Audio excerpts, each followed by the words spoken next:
Muy bien, bienvenidos una vez más a Héroes de nuestro tiempo, este programa que hacemos con muchísimo cariño desde la Fundación ACN para todos ustedes. Agradecemos a nuestra audiencia en Radio María, al padre Germán Acosta, su director por el espacio, también a Magola Quintero en la programación, a Diego Marín en la edición de audio y video. También damos la bienvenida a todos quienes nos ven por medio de nuestros canales de YouTube. A mí me acompaña hoy Yohabed Orozco en la presentación y libretos. ¿Cómo estás, Yohabed? Muy bien, gracias, Hernán Darío. Como siempre, muy feliz de poder acompañarlos en el programa de hoy. Y, por supuesto, mencionar a Mauricio Osuna en la realización y producción. Vamos a escuchar al coro ucraniano Dumka de la ciudad de Nueva York interpretando una oración por Ucrania, el país del cual hablaremos hoy. Bienvenidos.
Es importante mencionar a nuestra querida audiencia que en una edición anterior hablamos sobre Rusia.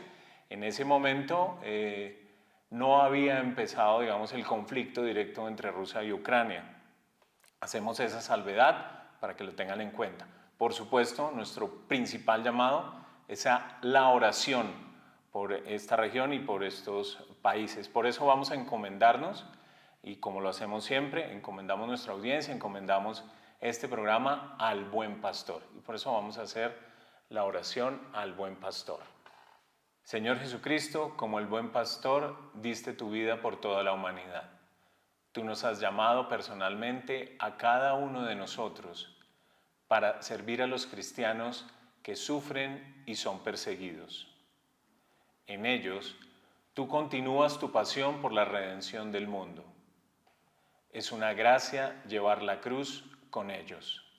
Danos amor, valor y disposición al sacrificio para que podamos aliviar su necesidad y consolarlos. Llénanos con tu misericordioso amor el uno por el otro, para que también bendigamos a nuestros enemigos y los perdonemos. Así, queremos testificar con alegría tu presencia en el mundo, para que todos seamos uno y encontremos la plenitud de la vida en ti. Amén. Muy bien, continuando entonces con todos estos análisis que hacemos en Héroes de nuestro tiempo, basados en la extensa investigación del Informe de Libertad Religiosa y otros documentos similares, hacemos un análisis regional, continente por continente, a veces país por país, destacando aquellos lugares en los que el derecho a la libertad religiosa es de los más vulnerados. En el episodio del día de hoy, como habíamos anunciado con la música de entrada, hablaremos de Ucrania, Yohabed. Así es, Hernán Darío. Y Ucrania, para empezar con el contexto, es un estado soberano ubicado en Europa Oriental. Su forma de gobierno es la república, que se rige por un sistema semipresidencial con la separación de los poderes ejecutivo, legislativo y judicial. Su territorio está organizado según un estado unitario compuesto por 24 óblasts, la República Autónoma de Crimea y también dos ciudades que tienen un estatus especial, Kiev y Sebastopol. Estas oblasts, digamos, son similares como a departamentos, ¿no? En nuestro caso. Ucrania cuenta con una superficie de 603.000 kilómetros cuadrados y una población cercana a los 43 millones de habitantes. La ciudad de Kiev es la capital y la ciudad más poblada del país. El idioma oficial de Ucrania es el idioma ucraniano y la religión principal es el cristianismo ortodoxo. La historia de Ucrania comienza en el año 882 con el establecimiento de la Rus de Kiev. La Rus de Kiev estuvo habitada por diversas tribus de eslavos orientales, principalmente por los rutenos, y Ucrania fue el centro del área habitada por este grupo. La Rus de Kiev se convirtió en el estado más grande y poderoso de Europa, siendo Kiev la ciudad más grande y con más población del continente en esa época. No se conoce mucho acerca de la Rus de Kiev debido a que tras su invasión por parte de los mongoles en 1256, el estado fue reducido a cenizas. La Rus de Kiev, Yocheved, la mencionábamos también en nuestro episodio de Rusia, porque tienen ese origen compartido. Tras la desintegración de la Rus de Kiev, uno de sus principados, el Principado de Galicia-Volinia, se convirtió en el reino de Rutenia o reino de la Rus y continuó la jerarquía de la Rus de Kiev. En 1349 el reino de Rutenia se unió a Lituania, formándose así el Gran Ducado Lituano, Ruteno y Austria. Esos nombres. Sí. Pero bueno, luego con el final de la dinastía Jalegón, el territorio de Rutenia o Ucrania se incorporó a la República de las Dos Naciones. En 1969, en un tratado posterior, se acordó el establecimiento del Gran Ducado de la Rus o el Gran Ducado de Rutenia, pero debido al deseo de los cosacos de Sich de Zaporozhia de establecer un estado independiente, en 1648, tras la rebelión de Khmelnytsky, se formó el Hetmanato cosaco o la Ucrania cosaca. Así es. Tras unas décadas de prosperidad, el Hetmanato fue dividiéndose gradualmente entre la República de las Dos Naciones y el Zarato moscovita, hasta el año 1772, cuando el Hetmanato desapareció por completo. En el territorio de Ucrania, ocupado por el Imperio Ruso, la población y cultura ucraniana fue discriminada, intentando hacer desaparecer el idioma ruteno o ucraniano antiguo, prohibiendo la literatura, la música y las misas en ucraniano. También se organizó la emigración masiva de población ucraniana a lugares remotos del imperio, lo que después daría lugar a la aparición de las colonias de Ucrania verde, Ucrania gris o Ucrania amarilla. La ruptura del Imperio Ruso tras la Revolución de Febrero de 1917 dio lugar a la Guerra de Independencia de Ucrania, de la cual surgió la República Popular Ucraniana, la República Popular de Ucrania Occidental, el segundo Hetmanato y la República de Gelodonayarsk. Así es, aquí estamos ensayando estas pronunciaciones. En el transcurso de la guerra, Ucrania Occidental se unificó con Ucrania en 1919, la cual en la Conferencia de Paz de París de 1919 reclamaba todo el territorio en el cual la población ucraniana representaba una mayoría. El territorio de la actual Ucrania, Kubán e importantes regiones de la actual Bielorrusia y la Federación de Rusia.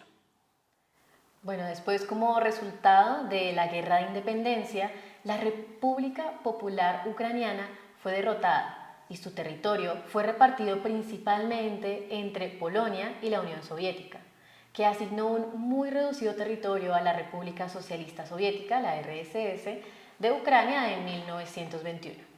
En 1922, la RSS de Ucrania fue una de las repúblicas fundadoras de la Unión Soviética mediante la firma del Tratado de Creación de la URSS. La famosa URSS, la Unión de Repúblicas Socialistas Soviéticas.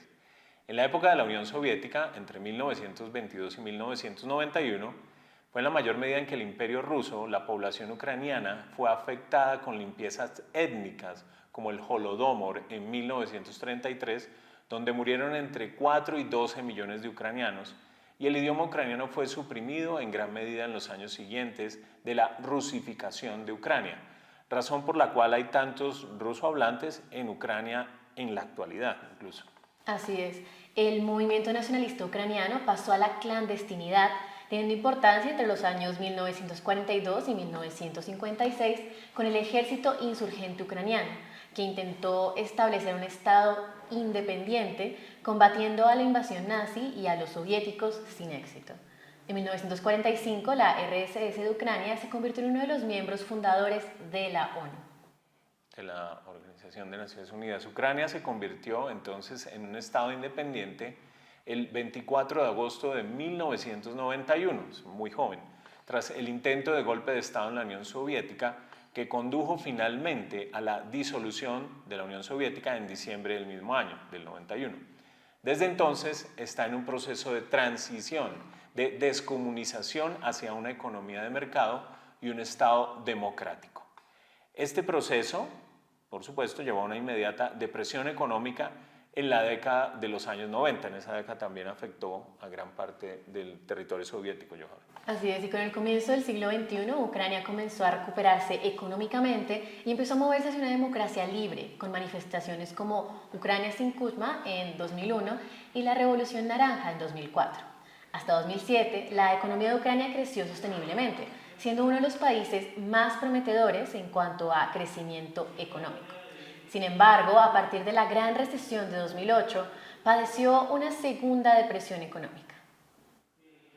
En 2013, tras la decisión del presidente Víktor Yanukovych de rechazar el largamente negociado acuerdo de asociación entre Ucrania y la Unión Europea y, por el contrario, estrechar relaciones con la Federación de Rusia para ingresar en la Unión Aduanera Euroasiática, dio comienzo una serie de protestas, principalmente en Kiev, conocidas como el Euromaidán, que reunió a más de 1 millón de manifestantes de toda Ucrania. Como venimos viendo, Johanna, el asunto es muy complejo desde hace mucho tiempo, ¿no?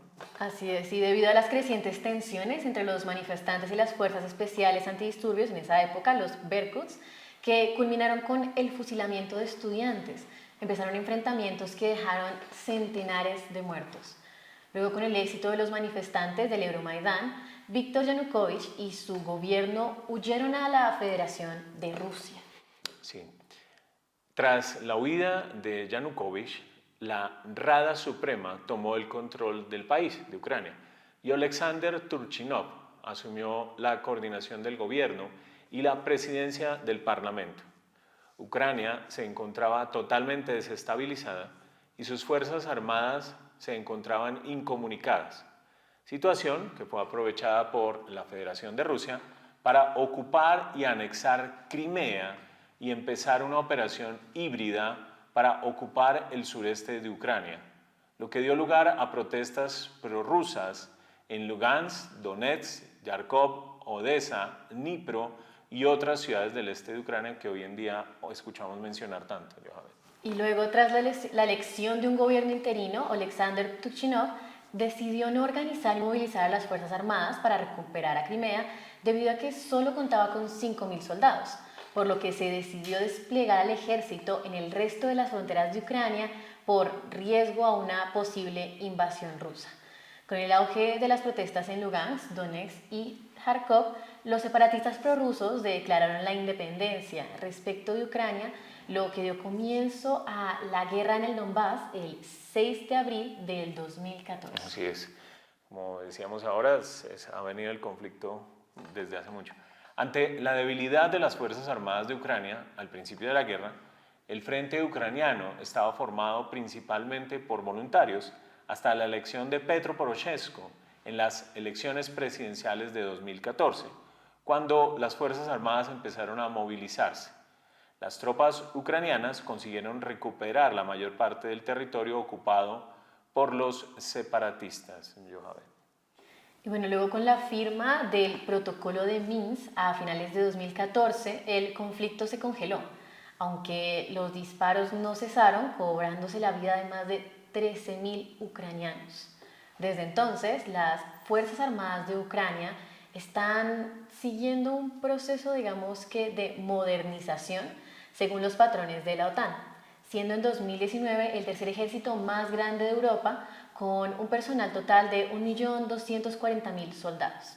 Por otra parte, el 1 de junio de 2016, Ucrania firmó un acuerdo de libre comercio con la Unión Europea. Esas cifras que mencionas, Yochebed, lejos de ser apenas un dato, pues son preocupantes, ¿no? Esa cantidad, esos números impresionantes. En 2020, Ucrania ocupaba el puesto 74 en el Índice de Desarrollo Humano entre 189 países y junto con Moldavia mostraba el menor Producto Interno Bruto a valores de paridad de poder adquisitivo per cápita de Europa. Sufre una tasa de pobreza muy alta, así como una corrupción muy extendida. Sin embargo, debido a sus extensas tierras de cultivo fértiles, Ucrania es uno de los mayores exportadores de cereales del mundo. Y durante su periodo soviético, la economía de la RSS de Ucrania fue la segunda más importante en la Unión Soviética. También fue un componente importante de la actividad industrial y agrícola en la economía planificada del país. Con el colapso de la Unión Soviética, el país se trasladó de una economía planificada a una economía de mercado. El proceso de transición fue difícil para, digamos que la mayoría de la población que se sumió en la pobreza. Tristemente, situación que continúa hasta hoy, por supuesto. La economía de Ucrania se contrajo gravemente en los años que siguieron a la disolución de la Unión Soviética.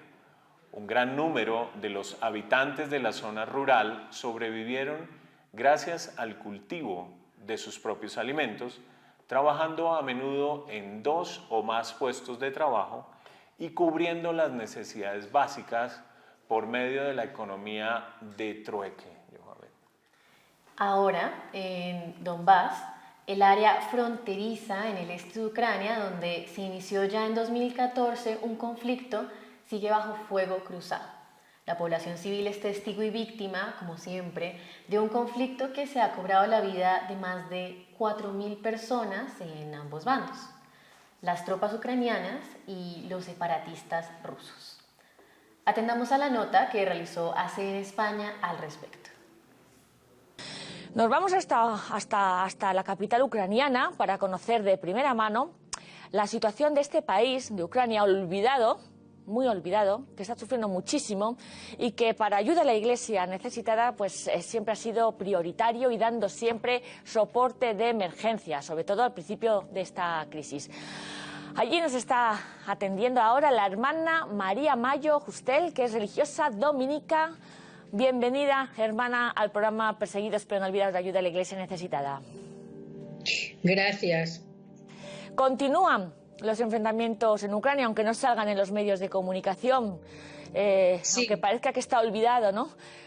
¿Cuál es la situación en estos momentos, hermana, que se está viviendo allá?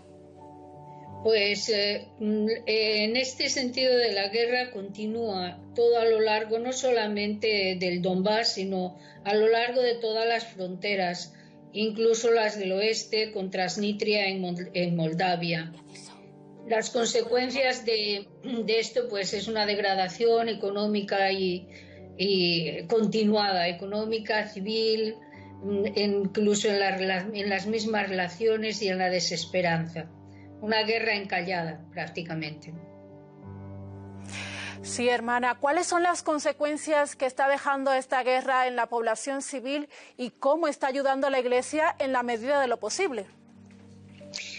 Pues sobre todo son los grandes desplazamientos de la población que huye de la guerra.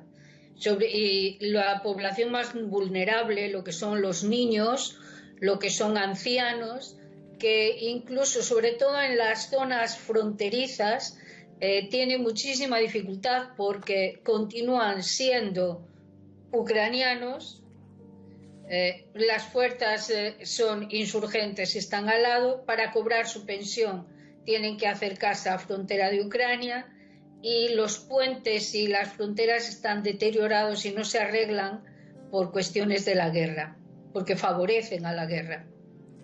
Cuestiones de interés para nosotros aquí en Perseguidos pero no olvidados, así como la fe, hermana, que es un tesoro muy preciado entre los cristianos de Ucrania y por eso no dudan en informarse para poder evangelizar y extender el mensaje de Jesús. Le invito a ver este vídeo con Marco Mencalia de ACN Internacional, que nos cuenta precisamente la fe de los ucranianos. Ucrania sigue estando desgraciadamente entre los países más pobres de Europa, pero con una gran sed de evangelización. El papel de los catequistas laicos es fundamental para llevar el mensaje de esperanza del Evangelio a las nuevas generaciones. En este tiempo, que no permite encuentros presenciales, el Instituto Catequético Pedagógico de la Universidad Católica de Ucrania en Lviv está preparando cursos a distancia para los catequistas. Muchos de ellos son jóvenes que quieren evangelizar a otros jóvenes. Para este año se han planeado 7 cursos que requieren la grabación de 105 vídeos. Es impresionante cómo hay que apoyar a la Iglesia en Ucrania con estas catequesis para atender a la población civil.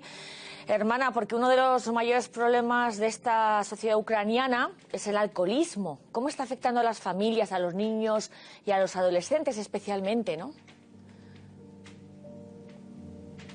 Ucrania es una de las lacras que arrastra antes de la guerra y antes, quiero decir, es algo ya como si dijéramos unido a su propia piel o a su propia idiosincrasia. El clima tampoco favorece. Sobre todo los niños, el gran problema que se presenta es el alcoholismo en los niños, en las bandas juveniles.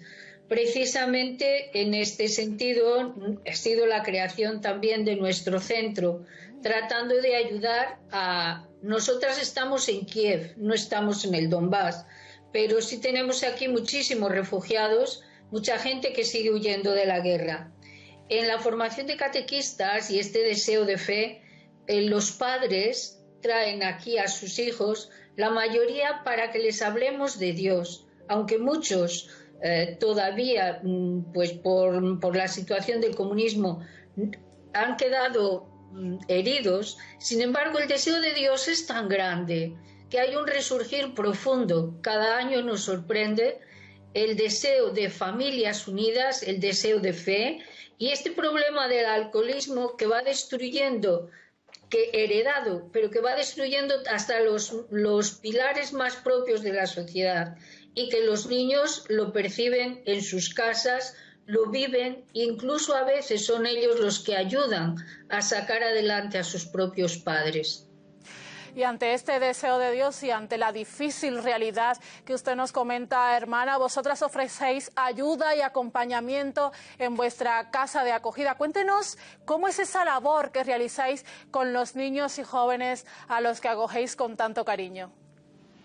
Pues nuestra casa se llama, le pusimos el nombre a la Casa de los Niños, porque precisamente analizando este problema de alcoholismo juvenil infantil, hacía falta una prevención grande y para ello hemos creado esta casa. Los niños vienen aquí desde los 2 años, más o menos un grupo pequeñito, hasta los 16. Es un centro extraescolar, vienen después de la escuela. Aquí le ofrecemos, según lo que podemos, de los monitores que van voluntarios. Muchos de ellos, ahora mismo la gran mayoría, son antiguos niños del centro.